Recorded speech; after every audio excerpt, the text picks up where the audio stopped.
இதயத்தை தட்டி தட்டி பார்த்துட்ட அது தோறக்கல எதுமே வளைச்சுட்ட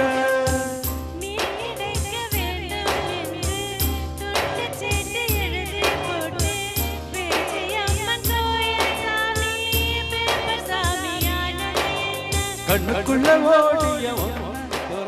மனசுக்குள்ளே வந்து ஒழிஞ்ச மனசுக்குள் ஒழிஞ்சது